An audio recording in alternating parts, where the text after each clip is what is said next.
हम अक्सर जीवन में अपने आप को दूसरों से मापने लगते हैं, उनकी सफलता, उनकी खुशियां, उनकी उपलब्धियां।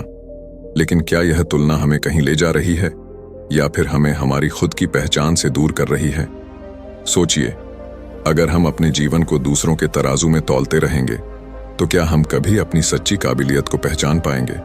क्या हम अपनी अनूठी यात्रा का आनंद ले पाएंगे?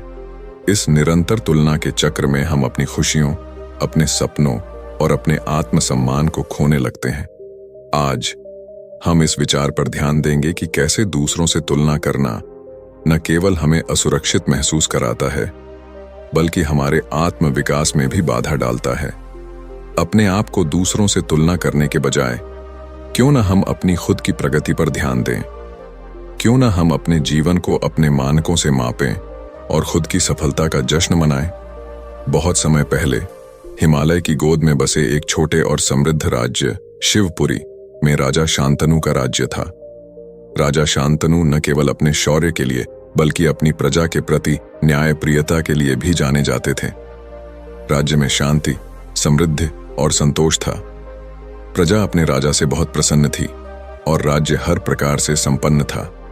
राजा शांतनु के 4 पुत्र थे, अभिमन्यु, युधिष्ठिर, अर्जुन और भीमसेन। प्रत्येक राजकुमार में कुछ विशेष गुण थे, लेकिन उनके बीच एक साझा कमजोरी थी, एक दूसरे से तुलना करना। इस प्रतिस्पर्धा ने उनके बीच एक अदृश्य दीवार खड़ी कर दी थी। अभिमन्यु सबसे बड़ा था और उसकी तलवारबाजी में निपुणता उसे युद्ध कला में श्रेष्ठ बना देती थी। वह हमेशा अपने भाइयों से बेहतर साबित होने की कोशिश करता था और इसमें उसकी वीरता उसका साथ देती थी। युधिष्ठिर का स्वभाव शांत और धैर्यपूर्ण था। वह धर्म और ज्ञान में गहरी रुचि रखता था और अक्सर धार्मिक ग्रंथों का अध्ययन करता था।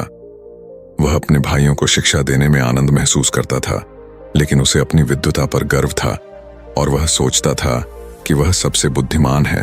अर्जुन कला और संगीत में निपुण था। वह अपनी रचनात्मकता और कलात्मक दृष्टिकोण के लिए जाना जाता था। वह हमेशा अपने चित्रों और संगीत से सबको प्रभावित करना चाहता था, लेकिन उसकी यह चाहत उसे अक्सर अपनी तुलना दूसरों से करने के लिए मजबूर करती थी। भीमसेन, सबसे छोटा राजकुमार, शारीरिक रूप से सबसे शक्तिशाली था। उसे खेलकूद और व्यायाम में गहरी रुचि थी। वह अपनी शारीरिक शक्ति से सबको प्रभावित करना चाहता था और इसी प्रयास में वह अपने भाइयों से तुलना करता रहता था। राजा शांतनु ने अपने पुत्रों को जीवन की सही दिशा दिखाने के लिए बहुत कोशिश की, लेकिन उनकी तुलना की आदत ने उनके बीच एक अजीब सी दरार पैदा कर दी थी। राजा इस समस्या का समाधान ढूंढने के लिए चिंतित रहने लगे। राजा शांतनु ने अपनी समस्या का समाधान ढूंढने के लिए एक प्राचीन योगी की शरण में जाने का निर्णय लिया। यह योगी हिमालय के घने जंगलों में रहता था और उसकी साधना के बारे में कहा जाता था कि उसने जीवन के गहरे रहस्यों को जान लिया है। राजा ने सोचा कि शायद यह योगी उनके पुत्रों को जीवन का सही मार्ग दिखा सकता है। राजा ने अपने 4 पुत्रों को योगी के पास भेजने का निर्णय लिया। राजकुमारों ने राजा के आदेश का पालन किया और अपनी यात्रा की शुरुआत की। हिमालय के घने जंगलों में यात्रा करना आसान नहीं था। रास्ते में उन्हें कई प्रकार की कठिनाइयों का सामना करना पड़ा। जंगली जानवरों का भय, ठंडी हवाओं की तीव्रता और अनजाने रास्तों का सामना, ये सभी चुनौतियां उनके धैर्य की परीक्षा ले रही थीं। परंतु राजकुमार दृढ़ निश्चय के साथ आगे बढ़ते रहे। उन्हें पता था कि यह यात्रा केवल एक साधारण यात्रा नहीं थी, बल्कि यह उनकी आत्मा की यात्रा थी, जो उन्हें उनके जीवन के वास्तविक अर्थ को समझने में मदद करेगी। कई दिनों की यात्रा के बाद राजकुमार योगी के आश्रम में पहुंचे। यह आश्रम हिमालय के एक सुदूर और शांत क्षेत्र में था, जहां प्रकृति की गोद में साधु अपनी साधना में लीन थे। जब राजकुमार वहां पहुंचे तो उन्होंने देखा कि योगी ध्यान में लीन थे। आश्रम का वातावरण अत्यंत शांति और पवित्रता से भरा हुआ था। जब राजकुमार वहां पहुंचे, योगी ने अपनी आंखें खोलीं और मुस्कुराए। उनकी आंखों में गहराई और समझ थी। राजकुमारों ने उन्हें प्रणाम किया और अपने जीवन की समस्याओं का विवरण दिया। योगी ने ध्यान से उनकी बातें सुनी और कहा, तुम्हारी समस्याओं का समाधान तुम्हारे भीतर ही है, लेकिन उसे पहचानने के लिए तुम्हें पहले अपनी सीमाओं को समझना होगा। मैं तुम्हें एक एक करके कुछ शिक्षाएं दूंगा जो तुम्हें जीवन का सही मार्ग दिखाएंगी।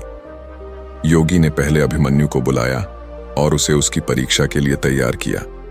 योगी ने अभिमन्यु को एक कठिन युद्ध कला की परीक्षा दी। यह युद्ध न केवल शारीरिक शक्ति की बल्कि मानसिक धैर्य की भी परीक्षा थी। योगी ने अभिमन्यु को एक ऐसे युद्ध के मैदान में भेजा जहां उसे अपनी बुद्धिमत्ता का प्रयोग कर युद्ध को जीतना था। अभिमन्यु ने अपनी पूरी शक्ति और कुशलता का प्रयोग किया, लेकिन उसे युद्ध के दौरान एक महत्वपूर्ण सबक मिला। वह समझ गया कि केवल शारीरिक शक्ति और वीरता ही नहीं, बल्कि धैर्य, संयम और बुद्धिमत्ता भी आवश्यक है। युद्ध के दौरान उसने देखा कि उसकी तुलना करने की आदत ने उसे मानसिक रूप से कमजोर बना दिया था। वह हमेशा अपने भाइयों से श्रेष्ठ बनने की होड़ में रहता था, लेकिन इस युद्ध ने उसे सिखाया कि आत्मसंतोष ही सच्ची शक्ति है। योगी ने युधिष्ठिर को एक शांत और ज्ञानमय स्थान पर भेजा, जहां पर उसे लोगों के बीच शांति और ज्ञान का प्रसार करना था। योगी ने उसे एक गांव में भेजा जहां पर अशांति और अज्ञानता का वास था। युधिष्ठिर को वहां के लोगों के साथ संवाद करना था और उनकी समस्याओं का समाधान करना था। युधिष्ठिर ने वहां के लोगों के बीच रहकर उनकी समस्याओं को समझा। उसने देखा कि वहां के लोग अपने जीवन में शांति और संतोष की कमी महसूस कर रहे थे। युधिष्ठिर ने अपनी शिक्षा और ज्ञान का उपयोग करते हुए लोगों के जीवन में सुधार लाने की कोशिश की। उसने उन्हें धर्म और शांति के महत्व को समझाया। इस प्रक्रिया में युधिष्ठिर ने सीखा कि ज्ञान का सच्चा अर्थ दूसरों को नीचा दिखाने में नहीं, बल्कि उन्हें सहारा देने और उनकी समस्याओं का समाधान करने में है। योगी ने उसे बताया कि सच्ची शिक्षा और ज्ञान का उद्देश्य दूसरों से तुलना करना नहीं, बल्कि उनके साथ मिलकर चलना है। योगी ने अर्जुन को एक अद्भुत कला बनाने का कार्य दिया, जिसमें उसे अपनी आंतरिक संघर्षों को दर्शाना था। अर्जुन ने बहुत मेहनत की, लेकिन हर बार उसे लगता कि उसका चित्र पूर्ण नहीं है। वह इसे बार बार सुधारता रहा, लेकिन संतुष्टि प्राप्त नहीं कर सका। अर्जुन की कला की यात्रा ने उसे सिखाया कि कला का उद्देश्य आत्मसंतुष्टि है, न कि दूसरों से श्रेष्ठ बनने की होड़। योगी ने उसे समझाया कि जब तक वह अपनी कला को दूसरों से श्रेष्ठ साबित करने की कोशिश करेगा, तब तक वह सच्ची कला का आनंद नहीं ले सकेगा। उसने सीखा कि सच्ची कला आत्मा से निकलती है, न कि बाहरी प्रभावों से। योगी ने भीमसेन को एक कठिन कार्य दिया, जिसमें उसे अपनी शारीरिक शक्ति का उपयोग करते हुए एक विशाल पत्थर को एक स्थान से दूसरे स्थान पर ले जाना था। भीमसेन ने अपनी पूरी शक्ति लगाई, लेकिन पत्थर हिलने का नाम नहीं ले रहा था। भीमसेन ने अपनी शारीरिक शक्ति के साथ साथ मानसिक धैर्य का भी परीक्षण किया। जब उसने अपनी शक्ति को संयमित किया और धैर्यपूर्वक कार्य किया, तो वह पत्थर को स्थानांतरित कर सका। योगी ने उसे सिखाया कि केवल शारीरिक शक्ति ही सब कुछ नहीं होती, मानसिक धैर्य और संयम भी आवश्यक है। उसने सीखा कि दूसरों से तुलना करना केवल अहंकार को बढ़ावा देता है और जीवन में संतुलन को बिगाड़ता है। चारों राजकुमारों ने योगी की शिक्षाओं को आत्मसात किया और अपनी अपनी कमजोरियों को पहचाना। उन्होंने समझा कि तुलना करना उनके आत्मविकास में बाधक था। योगी ने उन्हें साधना करने के लिए कहा, जिससे वे अपनी आत्मा की सच्चाई को समझ सकें। राजकुमारों ने कई महीनों तक योगी के सानिध्य में साधना की और धीरे धीरे उन्होंने आत्म साक्षात्कार प्राप्त किया। योगी की शिक्षाओं से राजकुमारों ने न केवल अपने जीवन की दिशा बदली, बल्कि अपने राज्य में भी शांति और संतुलन स्थापित किया। वे अब पहले की तरह एक दूसरे से तुलना नहीं करते थे, बल्कि एक दूसरे का साथ देते थे और मिलकर राज्य की भलाई के लिए काम करते थे।